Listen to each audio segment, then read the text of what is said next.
Hello everyone and welcome to another tutorial. Today I'm going to be showing you how to be making a house. So first of all we're going to start with this simple cube, because a cube is actually the shape we want. So I'm just going to quickly increase the size of that to about, let's go for about 3.5, and then I'm going to press G and Z to move that upwards. So it's just floating a little bit above the grid. Now, for my house, I'm going to want to, first of all, I'm going to want to make the roof. So I'm going to be using a new technique called the ring cut or loop cut. And we get to that by first going into the tab and pressing Control R. So, now I press Control R, I've entered the ring cut mode, and you'll see that as I move my mouse around, it gives me a couple of options of these little purple rings. So, if I hold my mouse here, it's giving me the option to make a vertical slice here. Now I can scroll my mouse wheel, and it's going to give me the option to make more cuts. I can sort of keep scrolling and get more and more. But having too many is not really very useful to us. What I really want is just one cut. So when using ring cut, there's two stages. First, there's the actual selecting where you're putting your ring cut stage, and you can find the ring cuts usually by putting your mouse near an edge. If you're in the middle of the shape, you're not going to find it. But if you have it on the edge, you can easily select something. So I'm going to select that. Then you're going to enter the next phase, which is moving where the cut is. Now, if you move your mouse during this, it's very easy to not be able to put it back where it was. Even if you hold down Control, it doesn't really give you that option. So the easiest way to get out is just right click if you want that cut to be exactly in the middle. I want the cut to be in the middle, so I'm going to right click. Now I'm going to press A to deselect, and I'm just going to now make the roof of my house, which is very simple. Now you can either select the middle. Oh yeah, first of all, I'm going to select the edge select down here. And then I'm going to click the middle line. Or I can click both of the edge lines. I'm going to do both of the edge lines today because I like how it looks a little better. All I'm going to do is press G and then Z to pull both of those down. And you can see right here, I have the shape of a house. So, if I grabbed the middle, I was going to pull that up to do the same thing. But then you'd have quite a tall house, whereas here I quite like how it gives you that sort of slightly shorter house. So then we're going to want to pull our roof outwards, because most houses have a little bit of an overhanging roof. So what I'd like to do is make another ring cut. So I'm going to press Control R again. Doesn't really matter what you have selected. And when I put my mouse here, I can see that it's giving me the option to make a horizontal cut. And if I do that, and right click, sorry, I'm actually not going to right click, so I'm going to Control Z that, Control R to make another ring cut, and only make one, and I'm actually going to move this right to near the top, like that. And that's going to give me a ring right around the house. But you'll notice because of how I've done it, that it goes up in the middle here. So that gives us the shape of this bit that sticks out from the house. So if I press A, I can move out of selecting that and move in to the face mode. So I just quickly zoom in here, and also if I press the dot to center on there. So what I want to do is pull out both sides. Now I could select all the way around, but the extrusion tool doesn't really like that. So the easiest way to do it is actually just only selecting both sides. So here I have these two bits selected and these two bits selected. Now I want to extrude both of them. If I press E, it does this, and automatically selects it in a specific direction. I press Z and then it lets me do this kind of freeform, and it looks bad. is I'll right click and Control Z to get rid of the extra extrusion I made. Instead, what I'm going to do is come over to the left here to this Add menu. Most of the tools we use are in here. For example, loop cuts here, which is using Control R, which is what I just did before. You've got a bunch of different things here, but what I'm going to use is actually Extrude Individual. Now, if I move my mouse very slightly, you will see it extruding. Now, because we've clicked the button over here, it's very, very sensitive, so you want to be careful how you move it after you click Extrude Individual. I'm just going to pull it out a little bit. Then I'm going to press A, and I'm going to do the same thing here. I'm going to press this to select the sides. Make sure you select the new pieces made by the extrusion as well. These tiny little things here. Select all of these, and we're going to press Extrude Individual again. And pull those out a little bit. So yeah, so as you can see, it's kind of tricky to actually get that working the way you want it to work. So you are just going to have to move the mouse until you find the way it's adjusting properly. Sometimes you have to move it actually up and down. So it can be a little tricky like that. So I've got mine like this, but they're currently sticking out the sides flat. So the easiest way to fix this is if you want to just zoom in a little bit onto the angle, and then you press G and then Z, and you can just pull them down. As far as I know, currently I don't know a way to make them match the angle perfectly, but we can do a little bit of an approximation there.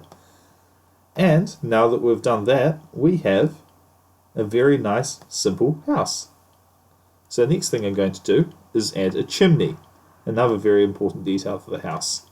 So if I go into Tab to leave edit mode, it's important to make new models, so I'm going to make a completely new shape, a new mesh for the chimney and add it to this mesh. You want to make a new mesh because otherwise, in edit mode, the meshes automatically sort of merge together and it can be difficult to separate them. Whereas doing it this way means I can work on each one independently for the rest of my time working on this. So I'm going to press Shift A and make a new mesh, which is another cube. Then I'm just going to press G to move that outside the house because it's currently going to the cursor which is inside the house.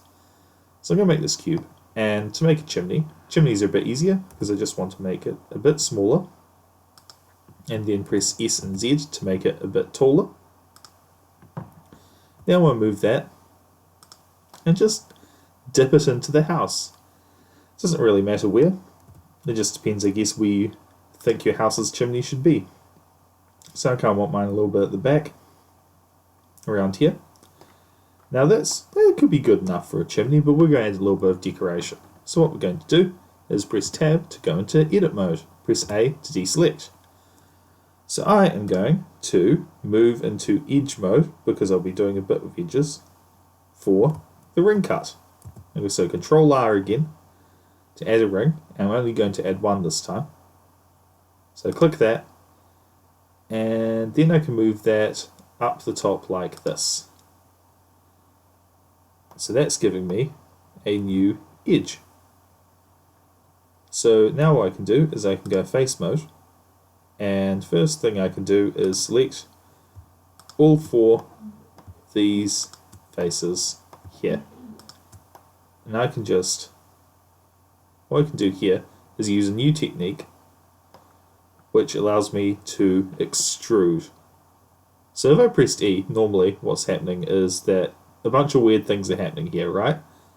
So if I just right click, the extrusion still exists, but it's flat, and it's still and you can tell that because of these little dots on the sides of each of these faces.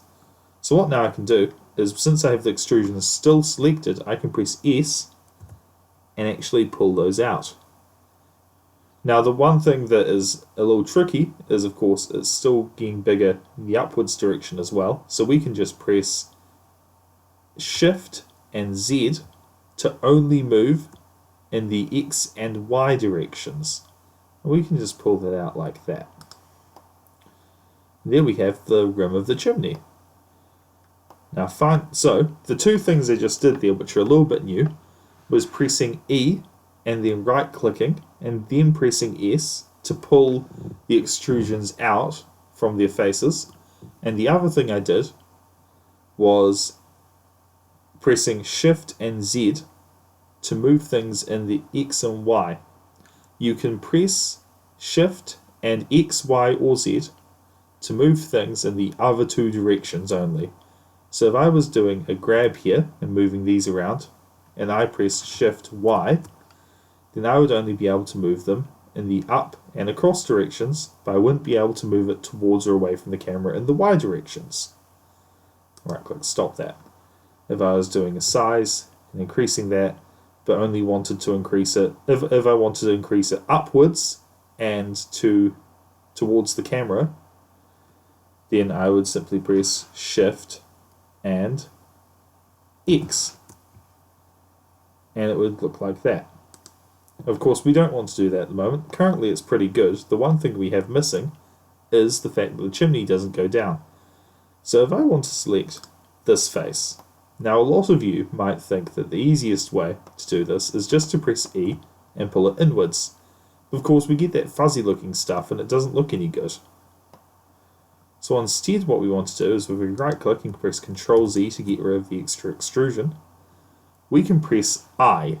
Now I is an inset. So this is kind of like pressing E and S together, except you can only do it inside the shape.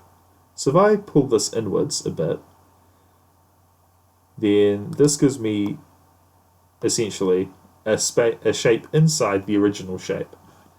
And I can press E now and pull that downwards. And that's going to make a new hole inside our chimney.